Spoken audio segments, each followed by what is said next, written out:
আমাদের অনন্য স্টোরি সকল প্রকার পার্ট গল্প দেখতে আমাদের চ্যানেলটি সাবস্ক্রাইব করে পাশে থাকা বেল আইকনটিতে ক্লিক করে অল নোটিফিকেশন অন করে দিন। বলেই সে সোজা হেঁটে উপরে চলে গেল।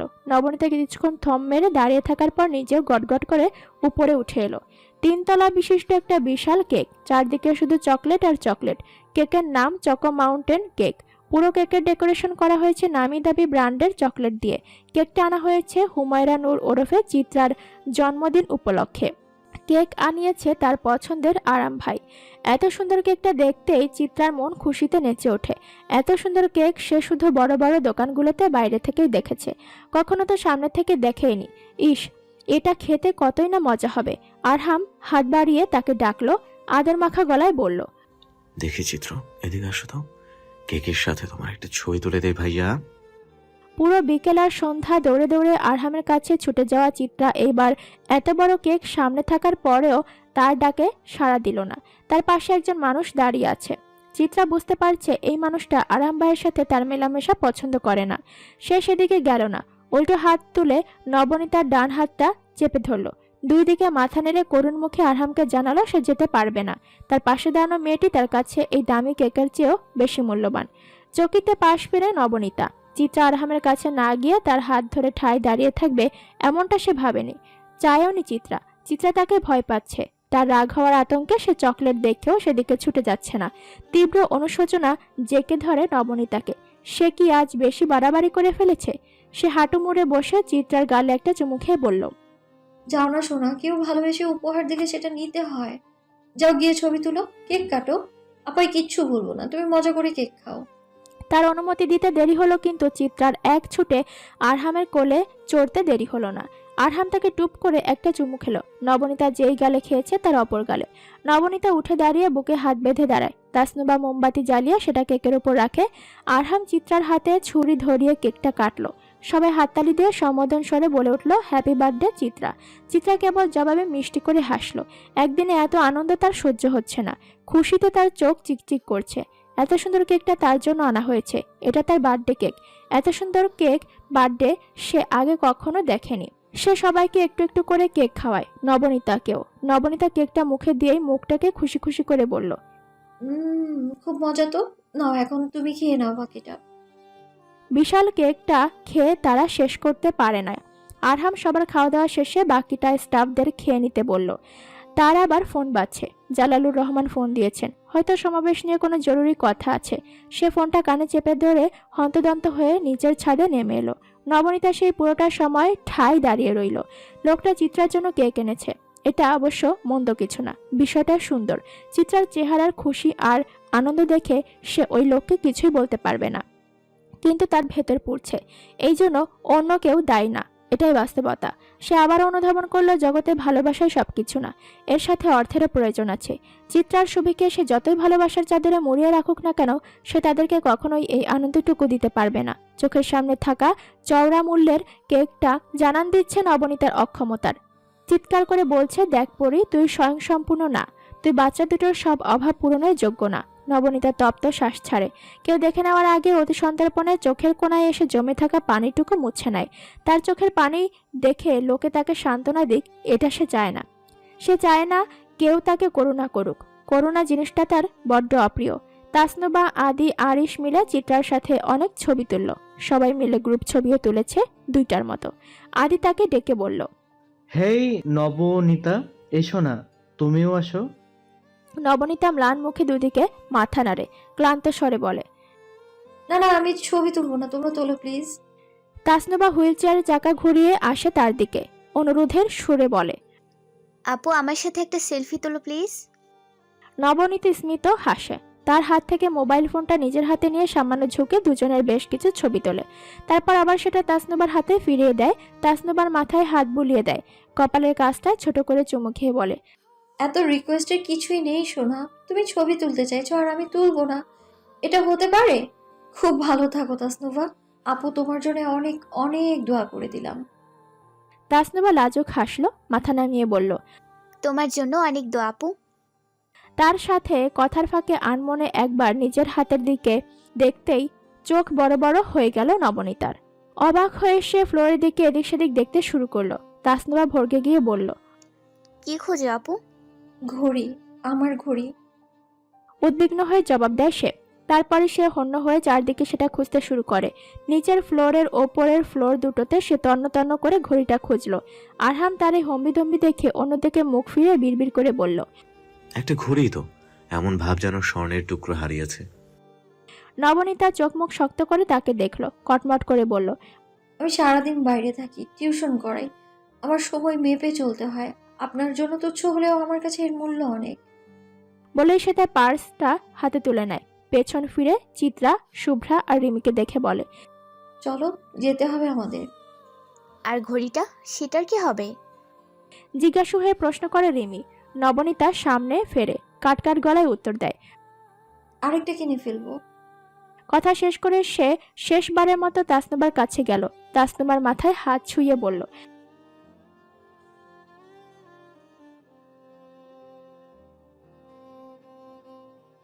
বলে সে মাথা তুলে বাকিদের দেখে। সৌজন্য সূচক হেসে বলে, আপনাদেরও দাওয়াত। আর আরহামের দাওয়াত নেই। চঞ্চল হয়ে প্রশ্ন করলো আদি। কিন্তু তারপরই আরহামের দাঁত কিরমির করতে থাকা মুখটা দেখে সে দমে গেল। অস্পষ্ট স্বরে বলল, ওই আর কি, জাস্ট জানতে চাচ্ছিলাম। নবনীতা ঠোঁটের কোণায় হাসি ফুটিয়ে সেখান থেকে চলে এলো। ওয়াজিদ রেলিং ঘেঁষে দাঁড়িয়ে তার প্রস্থান দেখে। সে যখন হাঁটে তখন তার হাঁটার মাঝে একটা আত্মপ্রত্যয় কাজ করে। এই বিষয়টা তাকে আরো বেশি মোহনীয় করে তোলে। তারা চলে যেতেই আরহামও আর দেরি করলো না। তারা যাওয়ার মিনিট 10 মাথায় সে নিজেও বাকিদের নিয়ে গাড়িতে উঠে বসলো। ওয়াজিদকে তার বাসায় ড্রপ করে তারা আজিজ ভিলার পথ ধরে। বাড়িতে পৌঁছাতেই আরহাম সোজা তার ঘরে গেল। ঘরে গিয়ে সে এলোমেলো হয়ে কতক্ষণ খাটের উপর শুয়ে থাকে। মস্তিষ্কে কেবল আজকের ঘটনাগুলোই ছায়াছবির মতো চলতে থাকে। কানে বাজতে থাকে 24 ছুঁই ছুঁই রমণীর সুন্দর কিন্তু দৃঢ় কণ্ঠস্বর। অনেকক্ষণ পর আরহাম শোয়া থেকে উঠে বসে। পকেট হাতড়ে বের করে একটি ধাতব বস্তু। সেটা বের করে সামনে আনতেই তার মুখে হাসি ফোটে। অ্যান্টিক কালারের একটা মেটালিক ঘড়ি, লেডিস ওয়াচ, দেখতে বেশ সুন্দর। সেই ওয়াচের মালকিন আজ হন্য হয়ে তাকে খুঁজেছে। মালকিন জানে না সেই ঘড়ি অনেক আগেই কারো হাতে পৌঁছে গেছে। আরহাম ঘড়িটা হাতে নিয়েই পুনরায় শুয়ে পড়ল। তার ঠোঁটের কোণায় ক্ষণিকের জন্য হাসি ফুটল। সম্ভবত নিচে নেমে আরহামের সাথে ধাক্কা খেয়েই ঘড়িটা তার হাত থেকে খুলে পড়েছে। সে যখন জালাল সাহেবের সাথে কথা বলতে নিচে নেমেছে তখনই সে সেটা পেয়ে চটপট লুফে নিয়েছে। আরহাম ঘড়িটা দেখে, এক হাত মাথার নিচে রেখে নিরেট স্বরে বলে, পরিয়াপাই সারাদিন শুধু ঠাস ঠাস উত্তর দেয়, তাই পরিয়াপাইয়ের বোবা ভার্সন বাড়িয়ে নিচ্ছি। একটা পরি আমার ঘরে থাকা উচিত, তাই না? আরহাম এক পাশ হয়ে শোয়। সে জানে সে বাড়াবাড়ি করছে, সে অসম্ভব জিনিস নিয়ে ঘাটাঘাটি করছে। হয়তো সত্যি এটা ইনফ্যাচুয়েশন, কিন্তু যেটাই হোক, যে কৃষ্ণ গহ্বরে সে তলিয়ে গেছে সেটা থেকে তাকে টেনে বের করার সাধ্যাধিকারও আছে নাকি সে জানে না। এই ইনফ্যাচুয়েশন বড্ড ভয়ঙ্কর। একেই সে যত এড়িয়ে যেতে চাইছে ততই এর সাথে আষ্টেপৃষ্ঠে জড়িয়ে যাচ্ছে। আরহাম ভেবে নিয়েছে এসব ব্যাপারে সে আর নিজেকে কিংবা নিজের ওপর প্রেশার ক্রিয়েট করবে না। সামনে যা হবে দেখা যাবে, এত ভাবার কি আছে। আরহাম, আমার কথা তোর কানে যাচ্ছে? এই পাগলামির মানে কি? চূড়ান্ত রকমের অধৈর্য হয়ে প্রশ্ন করল ওয়াজিদ। আরহাম ইজি চেয়ারে হেলান দিয়ে অল্প অল্প দুলছিল। ওয়াজিদের অস্থির কণ্ঠ শুনতেই সে শান্ত গলায় বলল, কি পাগলামি করেছি আমি? তুই ওই ছেলেকে ধরে এনেছিস কেন? কে এই ছেলে? তুই আবার নির্বাচনের আগে এসব হটকারিতা শুরু করেছিস? আরহাম জবাব দেয় না। তার এই নির্লিপ্ত বেপরোয়া ভাব ওয়াজিদের দুশ্চিন্তা বাড়ায়। সে তার মুখোমুখি চেয়ার টেনে বসে অত্যন্ত শীতল কণ্ঠে বলে, আবারও তুই ভুলভাল করছিস ভাই। এই ছেলে কে? দোষ কি তার? আরহাম অল্প হাসে, কপালে 2 আঙুল ছুঁয়ে বলে, আছে আছে, দোষ আছে তার।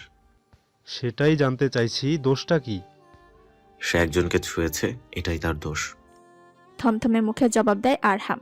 ওয়াজিদ তবদা খেয়ে বলল, অদ্ভুত, এটাই তার অপরাধ? পরক্ষণেই আবার চোখ শুরু করে বলল। কাকে ছুঁয়েছে সে? আরহাম চেয়ার ছেড়ে উঠে দাঁড়ায়, পাঞ্জাবির হাতা গুটাতে গুটাতে বলে, তাতে তোর কি? যাকে ছুঁয়েছে সেটা আমার বিষয়, আমি মিটমাট করব। কথা শেষ করেই সে টেবিলের এক পাশে রাখা মালবড়ো এর প্যাকেট থেকে একটা সিগারেট বের করে সেটা 2 ঠোঁটের সাহায্যে চেপে ধরল। লাইটার দিয়ে খুব সাবধানে সেটা ধরিয়ে একটা টান দিল। ওয়াজিদ আশ্চর্য হয়ে বলল, তুই এখনো এত শান্ত আছিস? সে ভরাট গলায় উত্তর দিল। অশান্ত হওয়ার মতো কিছু হয়নি ওয়াজিদ। আমি তাকে কিডন্যাপ করিনি, জাস্ট একটু জেরা করে তারপর ছেড়ে দিব। Don't be so panicked. Wajid গোল গোল চোখ করে বলল, তুই এত স্বাভাবিক কথা বলছিস একজনকে তুলে এনে? মাই গড, তোর মাঝে মাঝে কি হয় কে জানে। আরহাম 2 আঙুলের সাহায্যে সিগারেটটা চেপে ধরে এক হাত পকেটে গুজে নিরুদ্বেগ ভঙ্গিতে হেঁটে পাশের ঘরটায় চলে গেল। এই মুহূর্তে তারা তাদের সেই পুরনো আস্তানায় এসেছে, লোকালয় থেকে একটু নিবিড়ে, জনমানবহীন আন্ডার কনস্ট্রাকশন বিল্ডিংয়ের দোতলায়। ইফাস জড়সড় হয়ে চেয়ারের ওপর বসেছিল। সে কিছুটা ঘাবড়ে আছে, আবার কিছুটা বিভ্রান্তির মধ্যে আছে। আরহামের ছেলেরা তাকে এখানে নিয়ে এলো কেন? সে কি করেছে? তাকে একটা ঘরে এনে বসিয়ে রাখা হয়েছে, এখনো তার সাথে কেউ কথা বলেনি। খুব সম্ভবত আরহামই তার সাথে কথা বলবে। ইফাজ অন্যমনস্ক হয়ে এদিক সেদিক তাকায়। তার মতো সাধারণ মানুষের সাথে শাহরিয়ার আরহামের কি কথা থাকতে পারে? তার অপেক্ষার প্রহর শেষ হয়। ঘরের বন্ধ দরজা আচমকা খুটখুট শব্দ করে খুলে যায়। ইফাজ মাথা তুলে সামনে দেখলো ত্রিশূর্ধ্ব সুদর্শন যুবকটি ধীর পায়ে হেঁটে তার সামনে এসে দাঁড়িয়েছে। তার মুখে একটা সিগারেট, যেটা থেকে এতটুকু পর পর ধোঁয়া ছাড়ছে। তার চোখ মুখ অতিশয় শান্ত। ইফাজ তাকে দেখতে বিনয়ী স্বরে বলে, আসসালামু আলাইকুম ভাই। আরহাম জবাবে মাথা নাড়ল, ঝলমরে হেসে উত্তর দিল। ওয়ালাইকুম আসসালাম ইফাজ। সে চেয়ার টেনে তার মুখোমুখি বসলো। ইফাজকে জরুরি চোখে এক নজর দেখতে প্রশ্ন করলো, কেমন লাগে ইফাজ বারবার রিজেকশন সহ্য করতে? হকচকিয়ে ওঠে ইফাজ, আশ্চর্য হয়ে সামনে দেখে বলে। জি ভাইয়া। আরহাম আবারও বরফ ঠান্ডা গলায় প্রশ্ন করে, বারবার একটা মেয়ে প্রত্যাখ্যান করা সত্ত্বেও বেহায়ার মতো তার পেছন পেছন ঘুরতে কেমন লাগে? ইফাজ প্রথমে ভেবাচেকা খেয়ে কতক্ষণ সামনে দেখে। প্রশ্নটা ঠিকঠাক বুঝতেই সে মাথা নামিয়ে নেয়, স্বচ্ছ গলায় উত্তর দেয়, মেয়েটা যদি নবনীতা হয় তাহলে ভালোই হয়। আরহাম পুনরায় সিগারেটে একটা টান দেয়, থমথমে গলায় বলে, নবনীতার আশেপাশে যেন কোনোদিনও তোকে না দেখি, বুঝছিস? সে তোকে পছন্দ করে না। তার কণ্ঠে কিছু তো ছিল। ইফাজ স্তব্ধ হয়ে কয়েক পল তাকে দেখে। যে প্রশ্নটা তা মনে খচখচ করছিল সেটা আর মুখ ফুটে বলে না। সবটা হজম করে নিয়ে সে শুধু চাপা কণ্ঠে বলে, সম্ভব না ভাই, আমি তাকে ভালোবাসি। সে যতই টালবাহানা করুক, দিন শেষে তার একটা ঠাঁই প্রয়োজন। আমি তার সেই ঠাঁই হতে চাই। এই সোজা সাপটার জবাবে সামনে থাকা যুবকের 2 চোখ জ্বলজ্বল করে ওঠে। সে টের পায় তার শিরা উপশিরায় ছুটে যাওয়া রক্ত কোনো কারণ ছাড়াই ফুটছে। নিজের এই পরিবর্তনে তার চেয়ে বিরক্ত আর কেউ নেই। কেন তার সাথে এমন হচ্ছে? ইফাজ যদি তাকে ভালোবাসে তবে তার কি? ইনফ্যাচুয়েশন বলে সে যেটাকে আখ্যা দিয়েছে সেটা কেন ইনফ্যাচুয়েশন থেকেও বেশি কিছু হয়ে যাচ্ছে? সে দাঁত কিরমির করে বলল, তোর ঠাঁই হতে হবে না। তোর কাছে কেউ ঠাঁই চায়নি। সাবধান করে দিচ্ছে তোকে, আর যেন তার আশেপাশে তোকে না দেখি। আরহাম থামলো। একবার বড় করে নিঃশ্বাস নিয়ে ইফাজের একটা হাত চেপে ধরলো। ইফাজ ফেলফেল চোখে শুধু সবটা দেখে গেল। আরহাম তার হাত চেপে ধরে চিবিয়ে চিবিয়ে বলল, এরপর যদি এই হাত দিয়ে রাস্তাঘাটে বা অন্য কোথাও তাকে ছুঁয়েছিস, তাহলে আমার চেয়ে খারাপ আর কেউ হবে না। আরহাম তার হাত ছাড়লো, চেয়ারে হেলান দিয়ে নিরেট স্বরে বলল, আমার সামনে নির্বাচন, আজাইরা সময় নাই হাতে। এজন্য আর কোনো বাড়াবাড়িতে গেলাম না। তোকেও ভালো বাড়ির ছেলেই মনে হচ্ছে। পরের বার থেকে রাস্তাঘাটে এসব বেয়াদবি করবি না, ঠিক আছে? নয়তো কিন্তু হাতগুলো আর হাতের জায়গায় থাকবে না। ইফাজ নির্লিপ্ত হয়ে জবাব দেয়, ভাই, নবনী ব্যতীত কোনো মেয়ের সাথেই আমি এমন আচরণ করিনি। আপনি চাইলে খোঁজ নিয়েও দেখতে পারেন। নবনীর সাথেও কেন করবি? তোর বউ লাগে নবনী? ধমকে উঠল আরহাম। ইফাজ থমকায়। কয়েক মুহূর্ত শুধু নিশ্চুপ হয়ে সামনে দেখে, শেষটায় ভারী গলায় বলে, বউ লাগে না, তবে আমার বিশ্বাস সে একদিন আমার বউ হবে। আরহাম তার জবাব পেতে চেয়ার ছেড়ে উঠে দাঁড়ায়। তার মেজাজ চূড়ান্ত রকমের বিক্ষিপ্ত। হঠকারিতা আর ভুলভাল করাটা যার স্বভাব, তার কাছে বুদ্ধিমানের মতো কাজ করা আশা করাটাই বোকামি। মাথা গরম করে নিজের খেয়াল খুশি মতো আচরণ করতে অভ্যস্ত আরহাম আজও সেই একই কাজ করলো। সে উঠে গিয়ে এক হাত ইফাজের গলায় রেখে তার মাথাটা পেছনের দেয়ালের সাথে চেপে ধরল। ধরফড়িয়ে উঠল ইফাজ। সে এক মুহূর্তের জন্য ভাবেনি এমন কিছু হবে। আরহাম ঝুঁকলো, দাঁতে দাঁত পিষল। থাপ্পড় চিনস? বউ বউ করছিস কেন? বিয়ে হয়েছে তোদের? আরেকবার বউ বউ করলে এদিকেই পুঁতে দেব শালা। ইফাজ বাকরুদ্ধ হয়ে কতক্ষণ তাকে দেখলো। তার মুখে বুলি ফুটতেই সে থেমে থেমে বলল, আপনি রেগে যাচ্ছেন কেন?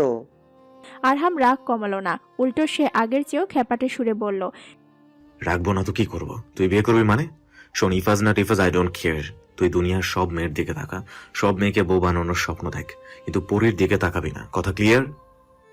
ইফাজ বিস্মিত হয়ে বলল, পরীকে আপনি ব্যক্তিগতভাবে চেনেন? ওই শালা, তুই আবার আমার দেখা দেখি পরি পরি শুরু করছিস কেন? এক চড় দেবো তোকে, বেয়াদব। কোনো পরি টরি করবি না, বলবি নবনীতা ম্যাম। ঠিক আছে, বলতো কি বলবি? ইফাজের গাল চেপে রাগে গিরগির করে উঠল আরহাম। ইফাজ নির্নিমেষ তাকে দেখে। এই পাগলামো, এই উন্মাদনার সবটাই ইফাজ বোঝে। এই রোগের সে পুরনো রোগী, তবে আরহামের সাথে তার অনেক চারিত্রিক পার্থক্য আছে। সে আরহামের মতো এমন পাগলামো করেনি, করবেও না। সে নবনীতাকে চেনে। যেই নবনীতা তার মতন ছেলেকে গ্রাহ্য করে না, সেই নবনীতা এই আরহামকে সুযোগ দিবে? কখনো না। নবনীতা এমন বেপরোয়া বদমেজাজি ছেলেদের কখনোই নিজের ধারে ঘেঁষতে দিবে না। ইফাজ দীর্ঘশ্বাস ছাড়ে, শুধু মৃদু স্বরে বলে, নবনীতা ম্যাডাম। আরহাম হাসল। মুখে সেই পৈশাচিক হাসি ধরে রেখেই বলল, গুড, ভেরি গুড। এখন যা, ভালো ছেলের মতন বাড়ি যা। ইফাজ ছাড়া পেতেই উঠে দাঁড়ায়। সে দরজার সামনে যেতেই আরহাম পিছু ডেকে বলে। এই শোন, ইফাজ পেছনে ফেরে। আরহাম ঘাড় ঘুরিয়ে তাকে দেখে নম্র সুরে বলে, শনিবার আমায় ভোট দিবি, বুঝছিস? ইফাজ একটু চুপ থেকে তারপর বলল, জি, আপনাকেই দেব। বলেই সে আর কথা না বাড়িয়ে বেরিয়ে গেল। যেতে যেতে বিড়বিড় করে বলল, দিব, ভালো করে ভোট দিব তোকে, ডেসপারেট একটা ছেলে। নবনীতা কেবলই তার পড়ার বইটা কোলে নিয়ে খাটে বসেছিল। ঠিক তখনই বাইরের কোলাহলে তার কপালে ভাঁজ পড়ে।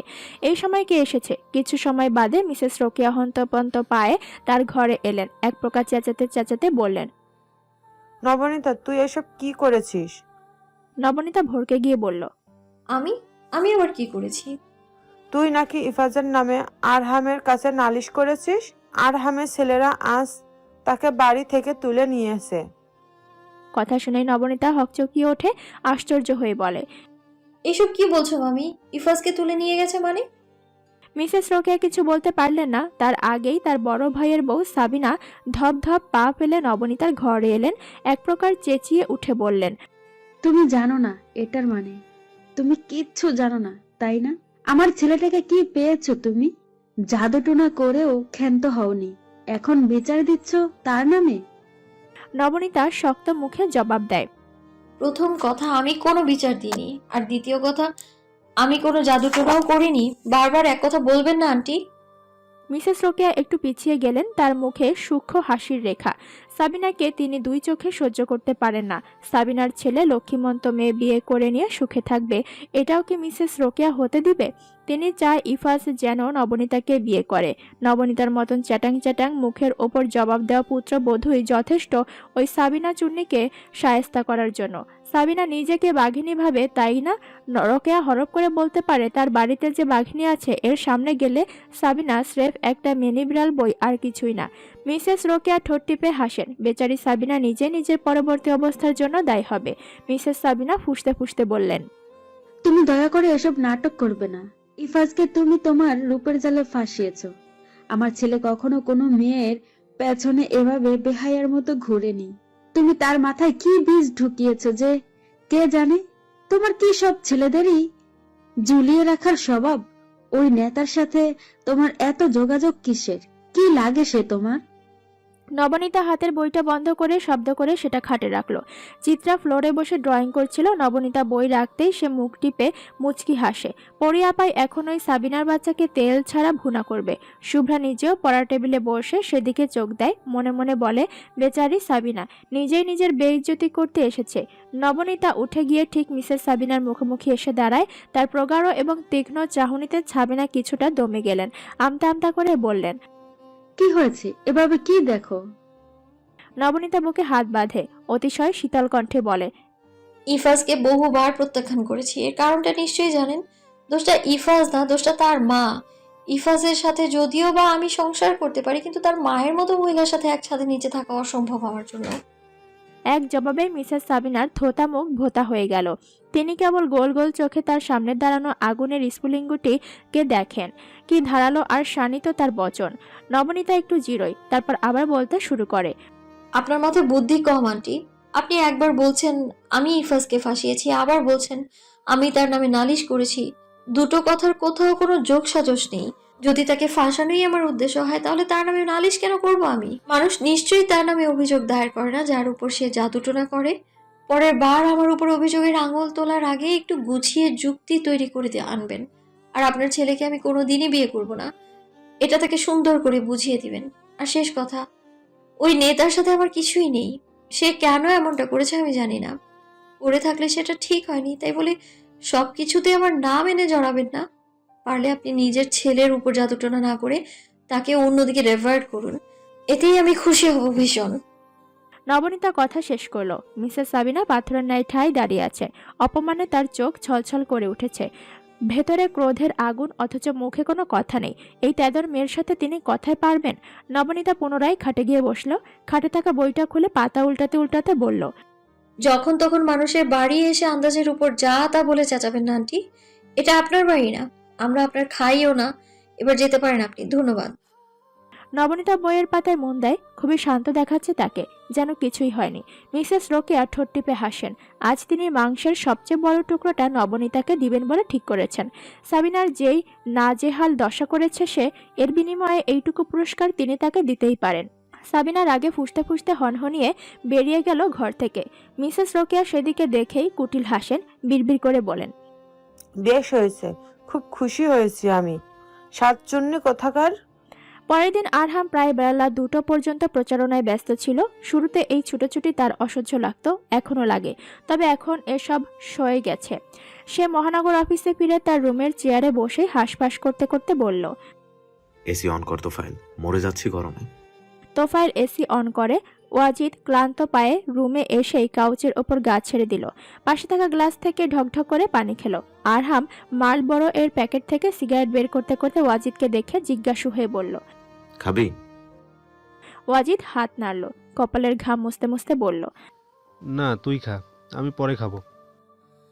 আরহাম কেবলই সিগারেটে লাইটার দিয়ে আগুন ধরিয়েছিল, তখনই কোত্থেকে তামজিদ ছুটে এসে বলল, ভাই, রাস্তার লেডি ডনকে দেখলাম, মনে হলো আপনার অফিসেই আসছে। আরহাম কপাল কুচকায়, বলে, লেডি ডনকে? তামজিদ কিছু বলার আগেই তোফায়েল জানালা দিয়ে বাইরে দেখে আটকে উঠল।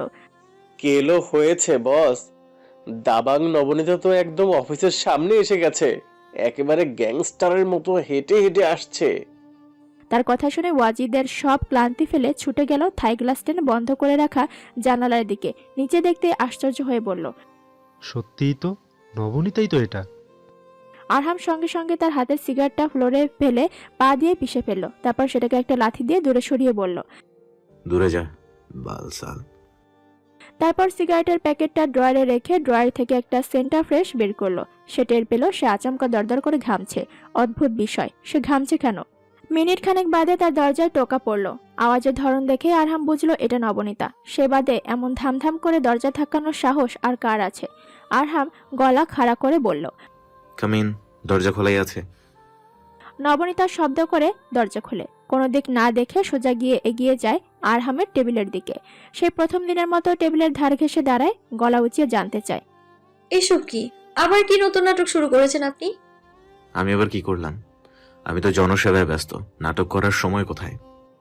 চমকে উঠে প্রশ্ন করে আরহাম। নবনীতা চল শক্ত করে বলে, আপনি কেন ইফাজকে বাড়ি থেকে তুলে নিয়েছেন? এটার কারণ কি? আরহাম ভাবলেশহীনভাবে বলল, তোমার সে কি? সে রাস্তাঘাটে তোমায় উত্ত্যক্ত করেছে, এটা তো একটা শাস্তিযোগ্য অপরাধ, তাই না? সে আমায় উত্ত্যক্ত করলে আপনার কি? আমি আপনার কাছে সাহায্য চেয়েছি? চাওনি? তুমি তো সেদিন বললে ছেলেরা যেন মেয়েদের রাস্তাঘাটে বিরক্ত না করে, আমি যেন সে ব্যবস্থা করি। এখন তুমি আবার কথা ঘোরাচ্ছ। আরহাম বেশ অবাক হয়ে জানতে চায়। নবনীতা চোখ মুখ শক্ত করে বলল, আমি আপনার দলের লোকদের সিটি কলেজের সামনে উত্ত্যক্ত করতে মানা করেছিলাম, আপনি সেটা করেছেন। উল্টো আমাকে কে কি করলো সেটা নিয়ে পড়ে আছেন আপনি। আরহাম গালের নিচে হাত রেখে অবাক হওয়ার ভান করে বলল, তো তুমি মেয়ে না? তোমাকে রক্ষা করা আমার একটা নৈতিক দায়িত্ব না? আমি মেয়ে, কিন্তু আমি নিজেই নিজেকে প্রোটেক্ট করতে পারি। কটমট করে জবাব দেয় নবনীতা। আরহাম হাসলো, তিরস্কার করে বলল, বাপরে, রোমান রেঞ্জ নাকি তুমি, নাকি আন্ডারটেকার? যাও তো, আমার সাথে পায়ে পায়ে ঝগড়া করো না সবকিছুতে। নবনীতা দাঁত কিরমির করে বলে, আমি আপনার সাথে লাগতে চাই না, কিন্তু আপনি কাজই করেন এমন। সে থামে, মুহূর্তেই আবার শুরু করে বলে, আরেকটা কথা, আপনি নাকি ইফাজকে বলেছেন আমি বাদে সব মেয়েদের দিকে তাকাতে? এটা কি সত্যি? আরহাম ভাবুক হয়ে বলল, তাই নাকি? সে তোমাকে এমনটা বলেছে? সে বলেছে না কে বলেছে আপনার জেনে কাজ নেই। আপনি বলেছেন কিনা সেটা বলেন। আরহাম মাথা নাড়ে, মুখ দিয়ে শব্দ করে বলে, না, আমি এমন কিছু বলিনি। সে মিথ্যা বলেছে তোমাকে। কথা শেষ করে সে নবনীতাকে দেখে একটা ঢোক গিলে বলে, এভাবে দেখার কিছু নাই। আমি ইফাজকে এমন কিছুই বলি নাই। আমি কেবল জনস্বার্থে নারীদের সম্মান রক্ষার্থে তাকে সচেতন করেছি। তোমার উচিত খুশি হয়ে আমার প্রশংসা করা, সেই তুমি আবার আমাকেই দোষ দিচ্ছ। নবনীতা গোমরা মুখ করে কয়েক সেকেন্ডের জন্য তাকে দেখে, দেখা শেষ হতেই চোখ সরু করে বলে, সত্যি করে বলুন তো, আপনি মনে মনে আবার কি ছক করছেন? আরহাম তার কথা শুনতেই হো হো করে হেসে ফেলল। তার হাসি দেখে নবনীতার শরীর ছ্যান ছ্যান করে ওঠে। সে কি কোনো উপহাস করছে? এমন করে হাসছে কেন ওই লোক? আরহাম এক হাত পেটে চেপে হাসি থামাতে থামাতে বলল, মাই গড, তুমি এখানেও ছকফক নিয়ে পড়ে আছো। তোমার কাজে আমাকে সন্দেহ করা। যাও তো তুমি, সামনে থাকলে উল্টাপাল্টা বকে যাও তুমি। নবনীতা কিছুক্ষণ চুপ থাকে, পরক্ষণেই থমথমে মুখে বলে, ইফাজ আমার আত্মীয় হয়। আপনি পরবর্তীতে এইসবে নাক গলাবেন না বলে দিলাম। আমারটা আমাকেই দেখে নিতে দিন। ইফাজ তোমার কি এমন আত্মীয় হয় একটু শুনি? তোমার মামির ভাইয়ের ছেলে, অনেক দূরের আত্মীয়। কিছুটা তাচ্ছিল্য করে বলল আরহাম। নবনীতা জোর গলায় জবাব দেয়, আমি যেহেতু আমার মামা মামির সাথে থাকি, তাই এটাও আমাকে মানিয়ে নিয়ে চলতে হয়। কাছে দূরে বিষয় না। আপনি এখন থেকে দূরে থাকবেন এসব থেকে। সে থামে, হঠাৎই চোখ সরু করে বলে, শুধু ইফাজ না, আপনি আমার চিত্র থেকেও দূরে থাকবেন, বুঝেছেন? আরহাম চোখ তুলে তাকে দেখল, দেখতেই শব্দ করে হেসে ফেলল। মুখে সে হাসি ধরে রেখেই বলল, আরে জেলাস? কোন দুঃখে জেলাস হব? এই যে চিত্র আমাকে এত ভালোবাসে সেজন্য। তুমি তো আবার চিত্রর ভালোবাসাকে তোমার ব্যক্তিগত সম্পদ মনে করো। নবনীতা থতমত খেয়ে চুপ হয়ে গেল, আর চোখে একবার আরহামকে দেখে চাপা স্বরে বলল, সে যাই হোক, আপনি নিজেকে নিয়ে ভাবুন, নির্বাচন নিয়ে ভাবুন, নিজের চালাপেলাদের কন্ট্রোল করুন। আমার সিকিউরিটি আমি নিজেই এনশিওর করতে পারবো। কথা শেষে সে আর এক মুহূর্ত দাঁড়ালো না। যেরকম হনহনিয়ে এসেছিল ঠিক সেরকম করেই বেরিয়ে গেল। সে যেতেই ওয়াজিদ অবাক হয়ে বলল, ইফাজ তাহলে নবনীতার পরিচিত? আরহাম দায়সারাভাবে কাজ দেয়। হুম। সে নবনীতার হাত ধরেছিল রাস্তায়? অন্যদিক থেকে আগের জবাব মতোই আসে। হুম। ওয়াজিদ চোখ মেলে সামনে দেখে, বুকের বাঁ পাশটায় চিনচিন ব্যথা করছে তার। কেন আসছে? আরহামের দিকে সে নির্নিমেষ কয়েক পল তাকিয়ে থাকে। সে কিছু একটা অনুধাবন করতে পারছে। যা সে অনুধাবন করেছে সেটা তার জন্য সুখকর না। তার সামনে বসে থাকা যুবকটিকে সে চেনে, খুব ভালো মতো জানে। সে যখন কোনো কিছু নিয়ে উঠে পড়ে লাগে তখন সেটা হলো সে হাসিল করেই ছাড়ে। সে ছোট থেকেই লাগামহীন, বেপরোয়া এবং নিজের খেয়াল খুশির মালিক। ওয়াজিদ কাউচ ছেড়ে উঠে ঠিক তার মুখোমুখি চেয়ারে বসলো। নিচু আওয়াজে ডাকলো, আরহাম। আরহাম তাকে দেখে ভ্রু কুচকায়, জিজ্ঞাসু হয়ে বলে, কিরে, কিছু বলবি? ওয়াজিদ একটা শ্বাস ছেড়ে নিজেকে স্বাভাবিক করে বলে, বলবো। কি? তুই কি নবনীতাকে পছন্দ করিস আরহাম? কোনো ভনিতা না করে ওয়াজিদের সোজাসাপটা প্রশ্ন। আরহাম তার কথা শুনতেই একগাল হাসে, কপালে আঙুল ঠেকিয়ে গাঢ় স্বরে বলে, nothing like that, just infatuation. Wajid অধৈর্য হয়ে বলে, no man, that can't be infatuation. কেবল ইনফ্যাচুয়েশন থেকে কেউ এতটা বাড়াবাড়ি করে না। তুই কতটা বাড়াবাড়ি শুরু করেছিস তুই জানিস? আরহাম মুচকি হাসে, ওয়াজিদের চোখে চোখ রেখে শুধায়, তাহলে তুই বল এটা কি, শুনি আমি। ওয়াজিদ কয়েক সেকেন্ড শান্ত হয়ে বসে থাকে, একটু ধাতস্থ হতেই বরফ শীতল কণ্ঠে জবাব দেয়, এটা অনুভূতি। You feel for her. তোর চোখ বলছে তুই তাকে পছন্দ করিস। তুই কি কিছুই বুঝিস না? আরহাম আলগোছে হেসে বলে, না, আমি বুঝি না। তুই আর আদি আসিস না সবকিছু বোঝার জন্য। আমি অত বুঝতে চাই না। অনুভূতি আর infatuation, whatever it is, আমি নবনীতার আশেপাশে ওই ইফাসকে সহ্য করতে পারি না। এখন তুই প্লিজ জ্ঞান ঝাড়িস না যে আমি প্রেমে পড়েছি হ্যান ত্যান, এমন কিছু না ভাই। প্রেমের কোনো ফাংশন নেই আমার। এসব অনুভূতি, ইনফ্যাচুয়েশন সময়ের সাথে কেটে যাবে। সে থামে, হঠাৎ কিছু একটা ভেবে তিরিক্ষি স্বরে বলে, শালা, ওই সময়টাই তো পাচ্ছি না। রোজ রোজ কোনো না কোনোভাবে দেখাই হয়ে যাচ্ছে। মাইন্ড ডাইভার্ট করার সময়টুকুও পাচ্ছি না বাল। ওয়াজিদ তার কথা শুনে নিঃশব্দে উঠে দাঁড়ায়। আরহাম চোখ পাকিয়ে বলে, কিরে, কোথায় যাচ্ছিস তুই? ওয়াজিদ চুপচাপ সামনে পা বাড়ায়, নিরাসক্ত কণ্ঠে বিড়বিড় করে, শরীর খারাপ লাগছে আমার। বাড়ি গিয়ে একটু রেস্ট করব আমি। তুই থাক, আমি একটু আসি। সিটি কলেজের সামনে রোজই আড্ডাবাজ বেকার ছেলেপুলেগুলো ভিড় জমায়, আজও তার ব্যতিক্রম হয়নি।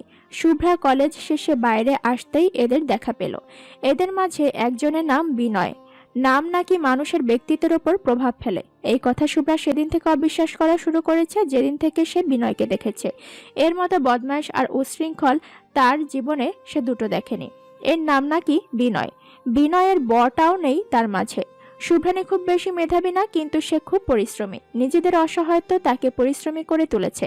বাবা মায়ের মৃত্যুর পর সে যখন দেখত আপাই নামের মানুষটি সবেমাত্র কলেজ জীবন শেষ করে এক হাতে বই আর অন্য হাতে চিত্রাকে আগলে নিচ্ছে, তখন থেকে শুভ্রা প্রতিজ্ঞা করেছে সে খুব পড়াশোনা করবে, সে আপাইয়ের দুঃখ দূর করবে। শুভ্রার বই খাতা কিনতে আপাই কখনো কার্পণ্য করে না। শুভ্রা বেঁচে থাকতে কোনোদিনও তার ঋণ শোধ করতে পারবে না, কিন্তু সে এর কিছুটা ফিরিয়ে দিতে চায়। আপাই আর কত ধুকে ধুকে মরবে। এখন তো শুভ্রা বড় হচ্ছে, সে নিজেই এখন আপার ঢাল হবে।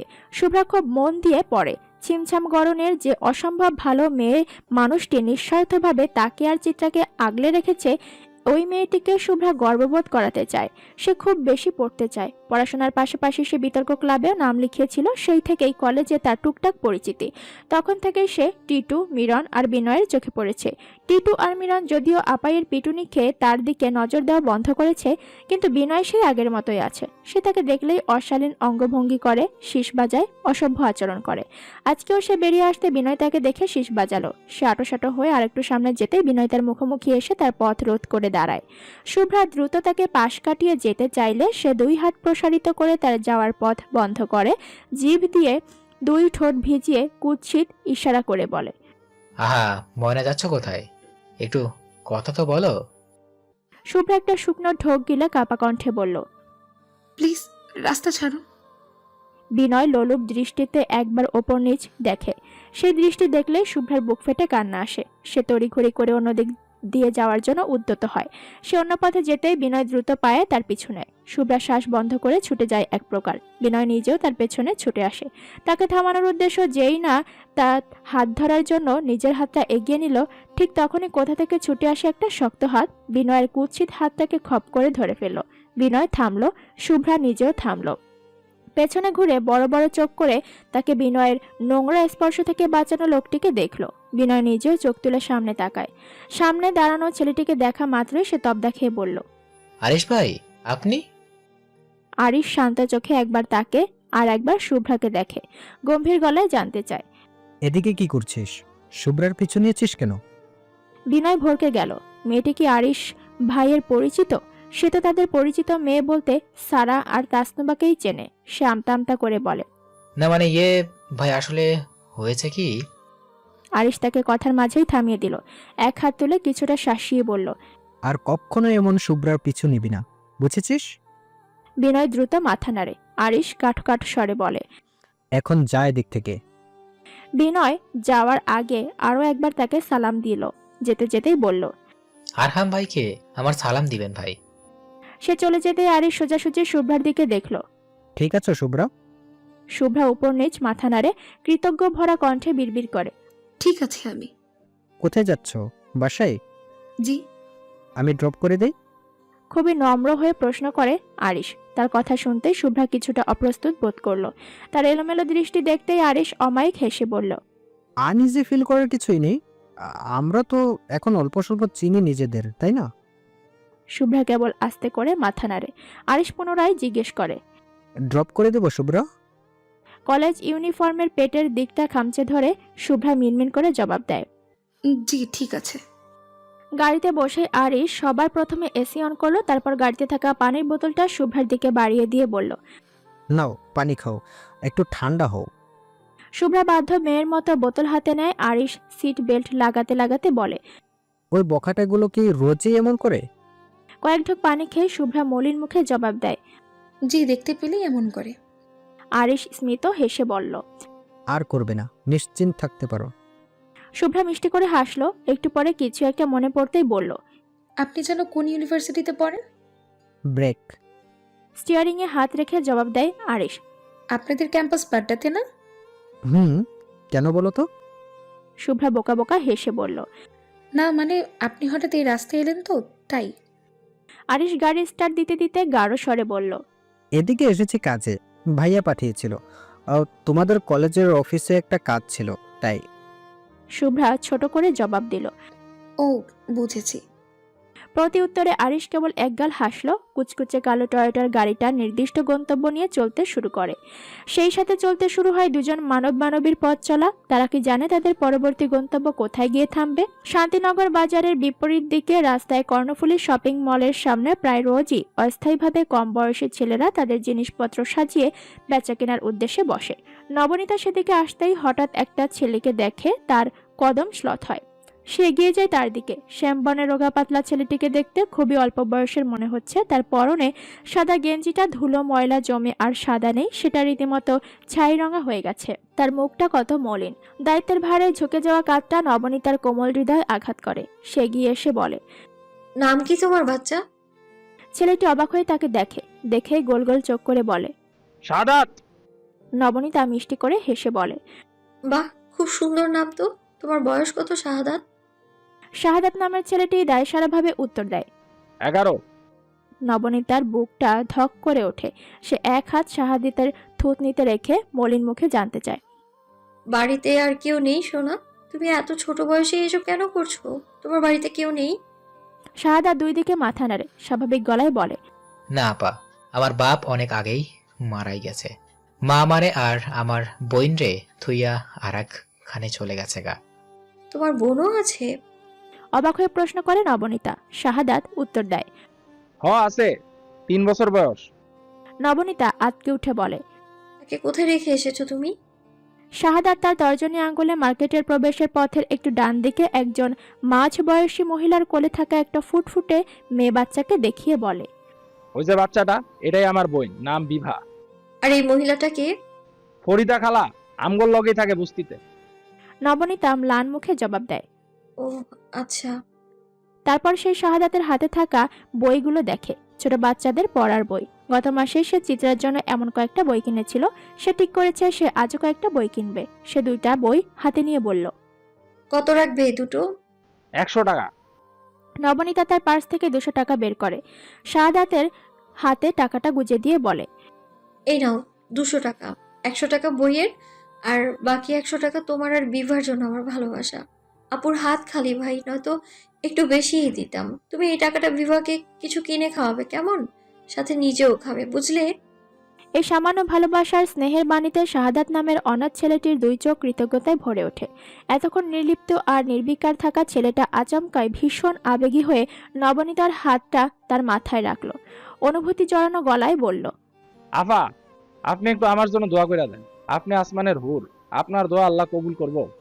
নবনীতা তার কথা শুনেই শব্দ করে হেসে ফেলল। হাসতে হাসতে বলল, কেন? তোমার কেন আমাকে হুর মনে হচ্ছে? ফরিদা খালা কইছে, হুররা হুদা ও মানুষের ভালোবাসে। আপনিও আমারে হুদাই এত ভালোবাসা দিতেছে। নবনীতা আরো কিছুক্ষণ খিলখিলিয়ে হাসলো। তারপর শাহাদাতের মাথায় হাত বুলিয়ে আদরে গলায় বলল, অনেক বড় হও শাহাদাত। তোমার সাফল্যে যেন মানুষ ভীষণ আশ্চর্য হয়। খুব নাম করো সোনা। তার কথা শেষ হওয়ার আগে দূর থেকে কোথাও গোলাগুলির শব্দে আশপাশ চঞ্চল হয়ে উঠল। ঘটনার আকস্মিকতায় নবনীতা নিজেও কেঁপে ওঠে। ঘটনা কি সেটা ঠাহর করতেই তার কয়েক মিনিট লেগে যায়। একটু সময় যেতে সে বুঝলো যে এটা গুলি চালানোর শব্দ। আরও এক দফা সমস্ত শরীর অবশ হয়ে আসে তার। সে চোখ মেলে দেখে লোকজন সব ছুটে শপিং মলের ভেতরে গিয়ে আশ্রয় নিচ্ছে। গোলাগুলির শব্দ ধীরে ধীরে তীব্র হচ্ছে। ব্যস্ত রাস্তাটা হঠাৎই কেমন স্তব্ধ হয়ে গেছে। চারদিকে লোকজনের চিৎকার শোনা যায় শুধু। নবনীতা একটু ধাতস্থ হয়ে শাহাদাতের এক হাত ধরে বলল, চলো শাহাদাত, আমরা ভেতরে গিয়ে একটু অপেক্ষা করি সবকিছু ঠিক হওয়ার। শাহাদাত তার হাতে থাকা বইগুলো বাদেও আরো অনেকগুলো বই ফুটপাতে বিছিয়ে রেখেছিল। সে সেগুলো দেখতে দেখতে তাড়াহুড়ো করে বলল, আপনি যান, আমি এডি গুছায় আসতাছি। কাছেই কোথাও এবার আবারও গুলি চালানোর শব্দ হয়। নবনীতা এক হাত নিজের মাথায় চেপে ধরে। সে যদি আর এক মুহূর্ত এদিকে থাকে তাহলে নির্ঘাত সে মাথা ঘুরে পড়ে যাবে। এই শব্দগুলোতে তার অস্বস্তি হয়। সে কোনো রকম মার্কেটের দিকে ছুটে যায়, নিরাপদ দূরত্বে অবস্থান নেয়। আশপাশ থেকে উড়ো খবর কানে আসে আজ নাকি রাকিবের সমাবেশ ছিল রাজারবাগের দিকে। সে সমাবেশকে ঘিরেই নাকি এই গুলাগুলির সূত্রপাত। কেউ কেউ বলছে শাহরিয়ার আরহাম প্রতিশোধ পরায়ণ হয়ে এই কাজ করেছে। কেউ আবার বলছে এটা নতুন কোনো ষড়যন্ত্র। দূর থেকে পুলিশের গাড়ির সাইরেন বাজানোর শব্দ শোনা যাচ্ছে। সময়ের সাথে সাথেই শব্দগুলো স্পষ্ট হতে থাকে। নবনীতা টের পায় দুর্বৃত্তরা খুব কাছাকাছি কোথাও চলে এসেছে। হঠাৎই তার চোখ যায় সরজুয়ের অন্যদিকে। মুখে কাপড় বাঁধা একটা যুবক সামনের দিকে এগিয়ে যাচ্ছে, তার হাতে উন্নত মডেলের একটা পিস্তল, তার এক আঙুল ট্রিগারে রাখা। সে গুলি করছে এলোপাথারি, কোনো নির্দিষ্ট উদ্দেশ্য নেই, কেবল গুলি করেই যাচ্ছে। রাস্তায় থাকা একটা কুকুরের গায়ে সে গুলি লাগতে সেটা ছিটকে মাটিতে গিয়ে পড়ল। তার রক্তে সড়কের বেশ খানিকটা অংশ রঞ্জিত হলো। নবনীতা পরনের ওড়নাটা দিয়ে মুখ চাপে, তার বমি পাচ্ছে ভীষণ। শাহাদাত তখনও তার বেচার জন্য কেনা বইগুলো গোছাতে ব্যস্ত। নবনীতা তাকে দেখেই চিৎকার করে বলল, আর বই গোছাতে হবে না শাহাদাত, তুমি এদিকে আসো, এখনই আসো। শাহাদাত কেবলই তার কণ্ঠ শুনে পেছন ফিরছিল, তখনই এলোপাথারি ছুটতে থাকা গুলিগুলোর একটি তার পেটের কাছ দিয়ে ফুটো করে বেরিয়ে গেল। 11 বছরের ছোট্ট ছেলেটা তার স্বপ্নেও এমন কিছু কল্পনা করেনি। সে ফ্যাল ফ্যাল চোখে নিজের পেটের দিকে দেখে। মুহূর্তেই তার ছোট্ট শরীরটা মাটিতে ঢলে পড়ে। নবনীতা গগন কাঁপিয়ে চিৎকার দেয়, শাহাদাত! লোকজন কেউ কেউ ছুটে যায় শাহাদাতের দিকে, চেপে ধরে তার গুলিবিদ্ধ স্থান। আর নবনীতা, সে কি করলো? প্রচন্ড ঘৃণা আর বুক ভর্তি সাহস নিয়ে তরুণীটি ক্ষিপ্র গতিতে ছুটে যায় সড়কের অন্যদিকে। ইতোমধ্যে পুলিশ পৌঁছে গেছে সেখানে। দুর্বৃত্তরা যে যেখানে পালানো শুরু করেছে। ধাওয়া পাল্টা ধাওয়া, টিয়ার শেলের ধোঁয়া আর রাবার বুলেটের শব্দে চারদিক কেমন গমগমে হয়েছিল। এরই মাঝে তরুণীটি সব ভয় ভীতিকে বুড়ো আঙুল দেখিয়ে ছুটে যায় অবৈধ অস্ত্র হাতে দাঁড়ানো যুবকটির দিকে, যার ছোড়া গুলিতে শাহাদাতের ছোট্ট শরীরটা মাটিতে লুটিয়ে পড়েছে। সে গিয়েই এক থাবায় তার মুখের সামনে থেকে কাপড় সরায়। তার অকস্মাৎ আক্রমণের জন্য যুবকটি প্রস্তুত ছিল না। মুখের ওপর কেউ থাবা দিতে হকচকিয়ে ওঠে। নবনীতা এক নজর তার মুখটা দেখে গায়ের সর্বশক্তি দিয়ে তার গালে একটা চড় দিয়ে চেঁচিয়ে উঠে বলে, জানোয়ার কোথাকার, তোর মতো জানোয়ারের কাছে আরহাম কিচ্ছু না। ফাহাদ গালে হাত দিয়ে স্তব্ধ হয়ে কতক্ষণ তাকে দেখল। মেয়েটা তাকে মেরেছে? সে কি ধরা পড়ে গেছে? এটা কি করে সম্ভব? এই মেয়ের কি জানের ভয় নেই? পেছন থেকে পুলিশের একটা টিম ছুটে আসছিল তাদের দিকে। অবস্থা বেগতিক দেখে ফাহাদ এক ধাক্কায় নবনীতাকে মাটিতে ছুঁড়ে ফেলল। তারপরই তীব্র বেগে সামনের দিকে দৌড়ে পালায়। মাটিতে পড়েও নবনীতা হাল ছাড়ল না। সে অস্থির হয়ে এদিক সেদিক খুঁজে বড় সড়ো একটা ইটের টুকরো দেখতে পেল। সঙ্গে সঙ্গে সেটা হাতে তুলে সে ছুঁড়ে মারে ফাহাদের দিকে। অব্যর্থ নিশানা। ইটটা গিয়ে পড়ে ফাহাদের ঘাড় বরাবর। সঙ্গে সঙ্গে তাল হারিয়ে সে মাটিতে গিয়ে পড়ে। আর ওঠার সময়টুকু পায়নি ফাহাদ। ব্যথা সহ্য করে উঠে বসতে সে দেখল পুলিশের টিমটি তাকে ঘিরে ফেলেছে। এর মধ্যে একজন তার দিকে বন্দুক তাক করে বলল, নড়বে না একদম, you are under arrest. Nabanita নিজেকে সামলে উঠে দাঁড়ায়। পুলিশদের পেছনে সব সাংবাদিকরা এসেছিল নিউজ কভার করতে। তাদের কেউ কেউ নবনীতাকে দেখে ক্যামেরা আর মাইক্রোফোন হাতে ছুটে যায় তার দিকে, জানতে চায়, এখানে কি হচ্ছিল? খুলে বলুন ম্যাম, আপনি ঠিক আছেন তো? নবনীতা টেনে টেনে কয়েকবার শ্বাস নেয়, শেষে জড়ানো গলায় বলে, আমি ভালো আছি, কিন্তু শাহাদাত ভালো নেই। নাচ না জানলে উঠান বাঁকা, যে বলে বলুক রে, তাল বেতালে হেলে দুলে কোমরটা দুলুক রে। সাউন্ড বক্সে এই অংশ বাজার পর আরহাম, আদি আর আরিশ সমস্যারে চেঁচিয়ে উঠল, লে চান্স লে, লে চান্স রে, লে চান্স চান্স চান্স, লে Paglu dance dance dance dance dance. তাদের চিল্লাপাল্লায় অতিষ্ঠ হয়ে তাসনু বা দুই হাত কানে চেপে ধরে। এরা সেই কখন থেকে বেরস গলায় চেঁচিয়ে চেঁচিয়ে গান গাইছে আর উড়াধুরা নাচ দিচ্ছে। কোনো স্টেপ নাই, কোনো ছন্দ নাই, কেবল ইচ্ছে মতো লাফালাফি। তাসনু বা বিরক্ত হয়ে বলল, থামবে তোমরা? তোমাদের চিৎকারে মাথা ধরে যাচ্ছে আমার। আরিশ লাফাতে লাফাতেই বলল, না থামবো না, আজকে নাচার দিন, থামবো কেন? আদি শ্বাস টানতে টানতে বলল, ভাইরে, পা ব্যথা হচ্ছে আমার, তবুও শুধু নাচতে ইচ্ছা হচ্ছে। ফাহাদ কট, ফাহাদ কট, ইয়েস ইয়েস। শালা একদম জায়গা মতো ধরা খেয়েছে। আরহাম চিৎকার করতে করতে আর লাফালাফি করতে করতে রীতিমতো হাঁপিয়ে উঠেছে। তার গায়ে এখন শুধুমাত্র ফকফকে সাদা এক্সারসাইজ গেঞ্জি, পাঞ্জাবি সে কখনোই খুলে ফেলেছে খুশির ঠেলায়, আর কোনো ইয়াত্তা নেই। সে ক্লান্ত পায়ে হেঁটে সোফার কাছে গেল, ঠিক ওয়াজিদের পাশটায় গিয়ে বসলো। ওয়াজিদ তার দিকে ফিরে কিছুটা চোখ গরম করে বলল, বাচ্চা হয়ে যাস তুই মাঝে মাঝে? হাতের ঘা শুকায়নি এখনো, আর তুই এই হাত নিয়ে নাচাকুদা করছিস? আরহাম কতক্ষণ জিরিয়ে নেয়, তারপরে উৎফুল্ল হয়ে বলে, কি করবো ভাই, আমার তো মারাত্মক আনন্দ রে। আজ আরহামের রাজনৈতিক জীবনের সবচেয়ে অন্যরকম একটি দিন। বলা যায় যেদিন মনোনয়ন হাতে পেয়েছিল তারপর থেকে এই দিনটি আরও বেশি ভালো দিন। সে জানতো রাকিব আর ফাহাদ মিলে কোনো না কোনো ফোন দিয়ে আসছে, কিন্তু সেটা কি সে ঠিকঠাক ঠাওর করতে পারছিল না। সে গুলি খাওয়ার পর থেকে তার ব্যাপক জনপ্রিয়তা তৈরি হয়েছিল জনগণের মনে। এছাড়া রাকিবও তীব্র সমালোচনার মুখোমুখি হচ্ছিল। তাই তারা পরিকল্পনা করে নিজেরাই নিজেদের সম্মেলনে হামলা করেছে, যেন জনগণ ভাবে এই কাজ আরহাম করেছে প্রতিশোধ নেওয়ার জন্য। মোদ্দা কথা, আরহামকে টেনে নিচে নামানোর জন্য আর নিজে নতুন করে সিম্প্যাথি পাওয়ার জন্য রাকিব এই কাজ করেছে। নিজের লোক দিয়ে নিজের সমাবেশে ঝামেলা বাঁধিয়েছে, যেন সব দোষ আরহামের ঘাড়ে চাপিয়ে দিতে পারে। কিন্তু হলোটা কি? তার দলের ছেলেরাই পুলিশের কাছে ধরাকে স্বীকার করে নিল যে রাকিবই তাদের নির্দেশ দিয়েছিল নিজের সমাবেশে হামলা করে চারদিকে গন্ডগোল বাঁধানোর জন্য। আরহাম ফিচেল হাসে। লিভিং রুমের বড় টেলিভিশনের স্ক্রিনে প্রচার হওয়া সংবাদগুলো দেখে। আজকের পুরো ঘটনার খণ্ডচিত্রগুলো টেলিভিশনে প্রচার করা হচ্ছে। রাজারবাগ থেকে শুরু করে শান্তিনগর পুরো রাস্তার কিছু কিছু জায়গায় ভিডিও ফুটেজ কালেক্ট করা হয়েছে। দেখা যাচ্ছে রাকিবের দলের ছেলেরাই চোখ মুখ বেঁধে দুর্বৃত্ত সেজে এই কাজ করেছে। আরহাম হঠাৎই শান্ত হয়, স্থির দৃষ্টিতে টেলিভিশনের দিকে চোখ নেয়, অপেক্ষা করে কর্ণফুলী শপিং মলের সামনে ফুটেজটি সামনে আসার। সেই ফুটেজ সামনে আসতে সে প্রশস্ত হাসে। এ নিয়ে কয়বার সে এটা দেখেছে সে নিজেও জানে না। চারদিকে গুলি আর সাউন্ড গ্রেনেডের শব্দ, এদিকে সেদিকে পুলিশ, মুখ পেঁচিয়ে রাখা দুর্বৃত্তরা এলিপাথারি গুলি ছুড়ছে। এরই মাঝে কোথা থেকে উল্কা বেগে একটি মেয়ে ছুটে এলো তার দিকে। এসেই এক থাবায় তার মুখের সামনে থাকা কাপড়টি সরিয়ে নেয়, সজোরে একটা চর বসায় তার গালে। এই দৃশ্য আরহামের বুকের মাঝে এক পশলা বৃষ্টি নামায়। ইস কি শান্তি! ফাহাদকে এমন একটা দাবাং চটকানা খাওয়ানোর কত শখ ছিল তার, কিন্তু তার মনে রাখা উচিত ছিল দাবাং নবনীতা ছাড়া এই শখ পূরণ হওয়া সম্ভব না। ফাহাদ আপাতত হাজতে আছে, হয়তো ছাড়া পাবে, নয়তো 2-1 দিন থাকতে হবে। সেটা বড় বিষয় না। বড় বিষয় হচ্ছে ফাহাদ নিজে প্রতিহিংসার বশবর্তী হয়ে নিজের দলের ক্ষতি করেছে। আরহামকে ডিফেন্ড করার জন্য সে অন্য দলের সাথে হাত মিলিয়ে এই খবর জানাজানি হতেই কেন্দ্রীয় কার্যালয় থেকে তাকে চিরকালে বহিষ্কার করা হয়েছে। উফ, এত আনন্দ আরহাম একদিনে কি করে সইবে? সে উঠে দাঁড়িয়ে টেলিভিশনের সামনে যায়। বারবার শুধু এই মেয়েটিকে দেখতে ইচ্ছে হচ্ছে তার। এত সাহস এই মেয়ের! তোফাইল ঠিকই নাম দিয়েছে তার। আরহাম একপাশে হাসতে হাসতেই বলে, পুরাই একটা লেডি ডন। আদি ক্লান্ত শ্বাস ছেড়ে বলল, আমি শিওর নবনীতা কোনো ছদ্মবেশে বাঘ, সে মানুষ হতেই পারে না।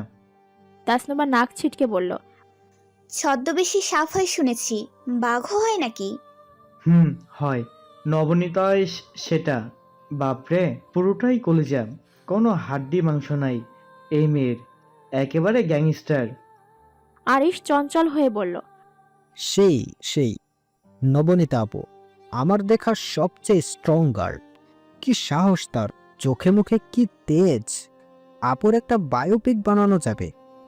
আরহাম তার কথা শুনে একগাল হাসে। আদি ঠিকই বলেছে, সে সত্যিই বাঘ। একে আরহাম কেমন করে নিজের মনের কথা বলবে? তার পরিণতিও কি ফাহাদের মতোই হবে? আর মনেই সে এক হাত তার গালে হাত ছোঁয়। কিছু একটা কল্পনা করতেই নড়ে চড়ে ওঠে। না ভাই, লেডি ডন দূর থেকেই সুন্দর, কাছে গেলে বিপদ। আরহাম আবারও কিছু মনে করে হাসলো, বিড়বিড় করে বলল, I am so proud of you Pori. তোমার তুলনা শুধু তুমি। তোমায় কি করে বোঝাই তোমায় আমি কতখানি পছন্দ করি? তুমি তো সে কথা শুনলেই তেড়ে আসবে আমাকে মারার জন্য। তোমার কোনো ভরসা নাই। কয়েক মিনিট পরেই আরহামের মোবাইল ফোনটি শব্দ করে বেজে ওঠে। আরহাম ফোন রিসিভ করতে অন্য পাশ থেকে তোফাইল চিন্তিত গলায় বলল, ভাই, আজকে রাকিবের দলের লোকদের গুলিতে যে কজন আহত হয়েছে তার মধ্যে একটা 11 বছরের বাচ্চাও আছে। শাহাদাত নাম। তার অবস্থা সবচেয়ে খারাপ, পেটে গুলি খেয়েছে বেচারা। আরহাম আতকে উঠে বলল, বলিস কি? ওই শালা বাচ্চাকেও ছাড়ে নাই? যাকে অবস্থা কি এখন বেশি খারাপ? জি ভাই, একটু খারাপই। আমি এতক্ষণ সেখানেই ছিলাম। ওই নবনীতার নূরও এখানে আছে ভাই। আরহাম বিস্মিত হয়, চমকে উঠে বলে, নবনীতা হাসপাতালে আছে? জি ভাই। আরহাম গাঢ় স্বরে জবাব দেয়, আচ্ছা তুই থাক, আমি আর ওয়াজিদ এখনই আসছি। স্ট্রেচারে কটকটে শব্দে নবনীতার মাথা ধরে যাচ্ছিল, তবুও সে চুপচাপ হাসপাতালের করিডোরে ফলানো বেঞ্চিতে বসে থাকে ঘন্টার পর ঘন্টা। বাড়ির বাটন ফোনে ফোন দিয়ে সে জানিয়েছে তার ফিরতে দেরি হবে। সে নিজের মুখটা 2 হাতে ঢেকে একটা ক্লান্তির নিঃশ্বাস ছাড়ে। তার চোখ একটু পরপর আর্দ্র হয়ে যাচ্ছে, কিন্তু সে মানুষের সামনে কাঁদতে পারে না। সে কান্নাটুকু গিলে নেয়। তারপর পাশ ফিরে তার পাশের চেয়ারে বসে থাকা 3 বছর বয়সী ফুটফুটে কন্যা শিশুটিকে দেখে। তার নাম বিভা। যার পৃথিবীতে ভাই বাদে কেউ নেই, সেই ভাইটিও হাসপাতালে। হয়তো বাঁচবে, নয়তো চিরতরে পৃথিবী থেকে হারিয়ে যাবে। তারপর কি হবে? বিভার কি হবে? সে হাত বাড়িয়ে তাকে নিজের কোলে নেয়। তার চুলগুলো ঠিক করতে করতে বলে, কিছু খাবে সোনা, খিদে পেয়েছে? বিভা কিছু বলল না, কেবল বড় বড় চোখ করে তাকে দেখলো। নবনীতা তার কপালে আলতো করে চুমু খেয়ে বলল, কোনো ভয় নেই পাখি, তোমার শাহাদাত ভাইয়ার কিচ্ছু হবে না। সে বলেছিল আমার দোয়া কবুল হবে, আমি দোয়া করেছি সে খুব বড় হবে, সেই দোয়া পূরণ করা অবধি তার কিচ্ছু হবে না বিভু। সে শক্ত করে বিভাকে নিজের সাথে চেপে ধরে। বিভা আজ থেকে তার ছোট্ট বাচ্চা।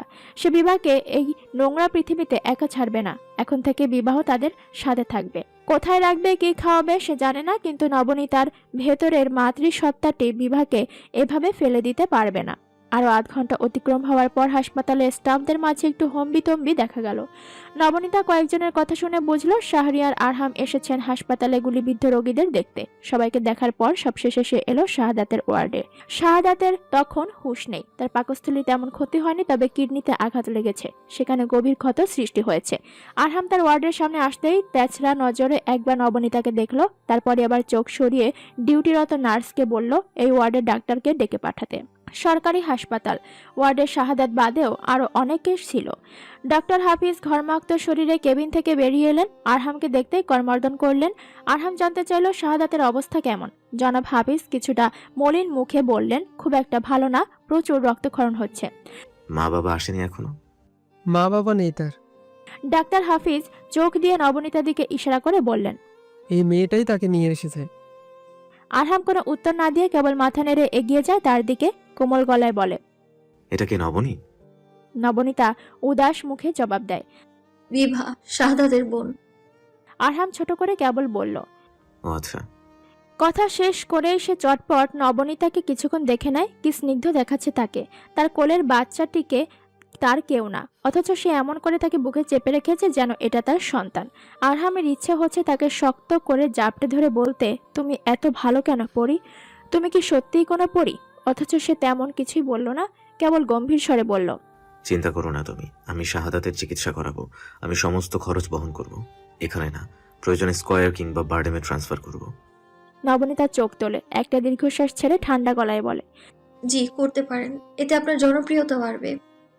আরহাম থমথমে মুখে শুধু তাকে দেখে। হাসপাতাল মন ভরে ঝগড়া করার জন্য উপযুক্ত জায়গা না, তাই সে আর কথা বাড়ায় না। সমস্যা কি, ঝগড়া করার জন্য তো পুরো জীবনই পড়ে আছে, পরে না হয় কোনো একদিন তাকে বলা যাবে, শোনো নবনীতা, তুমি যে সব সময় সবকিছুতে ভাবো আমি শুধু রাজনৈতিক স্বার্থে সবকিছু করি, এটা একদমই ঠিক না।